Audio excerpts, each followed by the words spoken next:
Memo akwa benne Adom TV bedroom health tips so na wotwe mu nyina burning sensation mame famra ho mawo na wate ase ye no Dr. Adubuaten na kasai adwumakuo no nso nti ene yetimi di nkomo we nyina ye ne a doctor fo nyina di nkomo yi ne do no amu na te ha oni yedi sa nkomo yi na ya hye no nso se bribia endpoint beka bibie na se ho no oya ade na ya ade nso so bia omo record ya na omo hu sebe ya nso be down ho so ti ya sha ase adwuada ne benada ne ye to so bia na wante Monday ni Tuesday ro bo ne tofa na ne de ne ya hwe courses no enso dog ya na se yo paresthesia na se burning sensation ene ye hwe courses no yo ya ka se paresthesia no a ye kire mu se obi wo a honam dua wote se honam dua ne mu kekaw enya honam ani kekaw okay inside no ya honam ani keka ene ye otiti a ekọ ene ye honam dua inside each no wo inside and you want to honam hese keka wo titi a still ne nko wo sa de ne wo inside ene ye beka se paresthesia ana wo ho na bibi ne nam honam dua nim wo ho na honam twetwen wo ho na bibi wo tingling sensation wo ho na wo kwa afafa nervous imbalance as the appear with ikono wo ho na se wo hunu se ase bibi light bi na shoko honam dua nim ana honam ba bi no ewo so ana se wo honam hyehyew na sa de mi kan nyina na obi e ba bi etimba honam dua ni ba bia obu atimba ne trim obu atimba na chi obu atimba ne shoulder obu atimba ne sisim ne nan ho ne nsa ho ne nyina no ana na nse kyechew ana se honam ye dududu a ne nyina no e fall within the ana se definition of bibi be kan say paresthesia na ye kan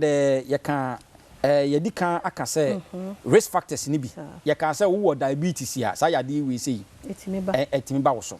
wo bibi e fe say autoimmune conditions arthritis lupus ne sa yade enyina no a ne nyina no so utimi ikonya sa condition bi enna ye wo bibi wo ha ye beka ne se radiculopathy na je se wo de no wo se de omo nya compression within their joints what you say it obi wo ha abo se wono de no obi wo spine problem obi ane ne de no bi ane sisi ye obi e fe ne se lumbar spondylosis that is I don't know necessity no the end of it no ne de no say no and a congestion aba ho so hu eno no timi kofa ba ana obi ho afa say obi bia me wo bibia afa no say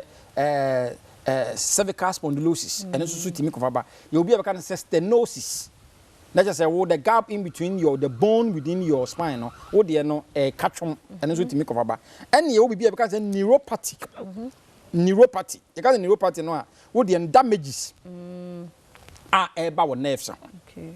wo nerves na say damage enti obi wa na injury bi na onyaye obi wo a na ne de no because of aging okay and na nerves no damage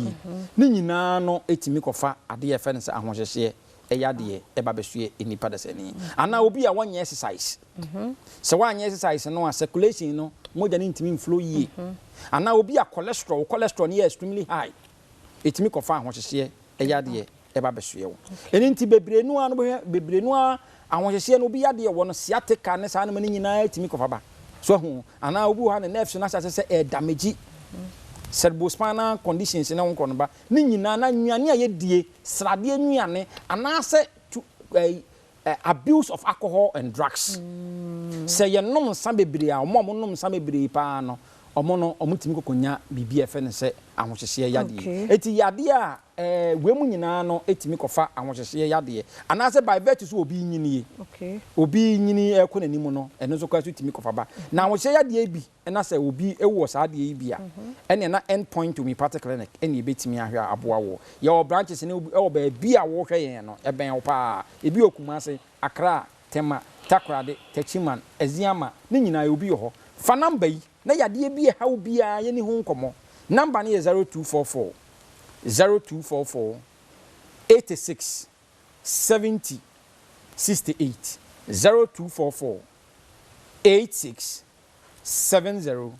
68. That's Dr. Adubuaten na yetene kanofreni sisi sabe ya ye freno a obejo so na fi wachecho niema so na fi wahia no na otimi ahwa ma ho ayodin branches ni nyina nso said the walking pepepe ene omo eye ho ade number no screen na se fa the friend sisi o cheno so senkwa hoden e wo ho a de be se hia